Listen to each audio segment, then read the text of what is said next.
children are young, parents are their primary advocates. As parents, we talk to teachers and administrators, arrange schedules, and ensure that our children's needs are being met. As kids grow older, however, it is important that they begin to advocate for themselves. This is especially true for gifted students, who may have special academic needs but do not have written plans that outline those needs like other special needs students. In this lesson, you will learn why it's so important for gifted learners to know how to advocate for themselves and what parents can do to support their gifted kids in becoming their own best self-advocates. I encourage you to watch this video with your teen and learn together. So why is self-advocacy so important? Self-advocacy will not only help teens to gain independence, but it will also likely ensure that they receive help more quickly than if they were to rely on a parent to advocate for them. Self-advocacy also helps gifted students to develop problem-solving skills and provides an outlet for the creative energy and passion that gifted students possess. So how can gifted students self-advocate? Well, first, it's important to get the timing right. When students try to advocate for themselves, the mistake they often make is doing so at the wrong time. In the middle of class or in front of other students is not the best time to bring up issues. Interrupting class or calling out to teachers in front of an audience may make them feel disrespected, and they won't respond in a positive way, regardless of the accuracy of the points that you make. If you want your teacher to respond to your concerns in a positive way, consider the way you're approaching them. Instead, write them an email or meet with them before or after class and discuss your concerns privately. There are a few ways that parents can encourage this. Firstly, ensure that your child knows how to utilize email. This is not a skill that is often taught in school, but an important communication tool and life skill. Next, model respect for your child's teachers. It is important that your teens see you respecting other adults and understanding that respect is expected of them as well. Finally, instead of approaching the teacher yourself, talk to your teen and help them to develop a plan for doing so on their own. Next, be realistic about your strengths and weaknesses. When we have problems in a class or with learning a subject, it's tempting to blame all of the problems on other things or people. But if your goal is to improve the situation, it is necessary to look internally and consider the part our own behaviors play in our issues. If you approach your teacher with, "I'm bored," or "I hate this class," your teacher will not only feel attacked, but may not understand the root of the problem and be able to help you.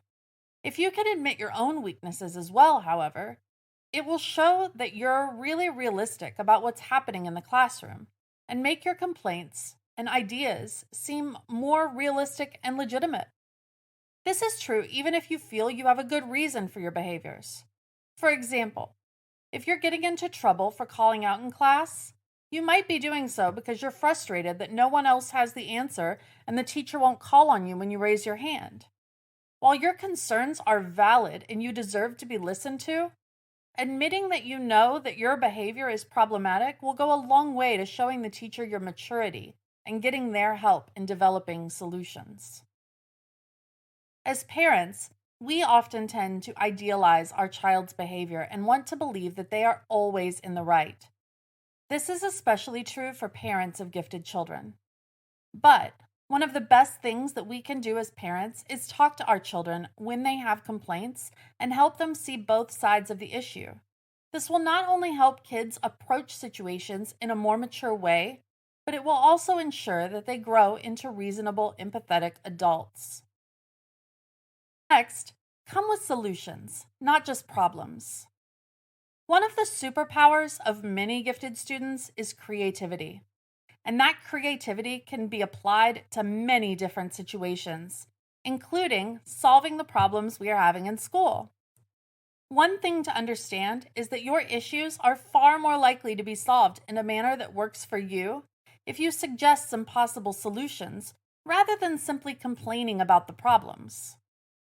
As a creative problem solver, you know how to look at something and make connections that other people may not see.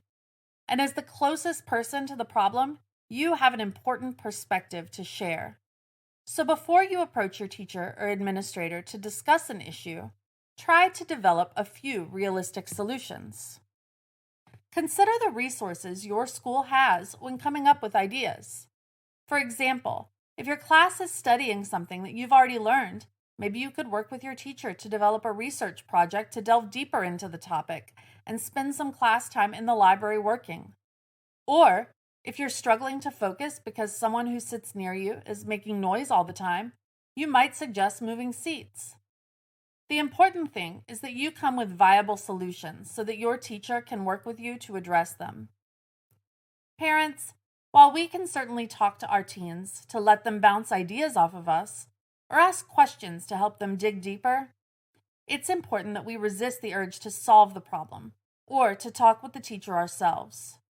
For teens to mature and grow into capable adults, it's important for them to learn to problem solve and communicate on their own. Finally, be open-minded. While coming with some possible solutions is important, it's just as important that both students and parents are open-minded. Flexibility and compromise are an important part of problem solving.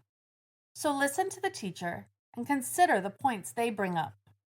Remember that you and your teacher are not on opposite sides of the issue, even though it may feel that way sometimes.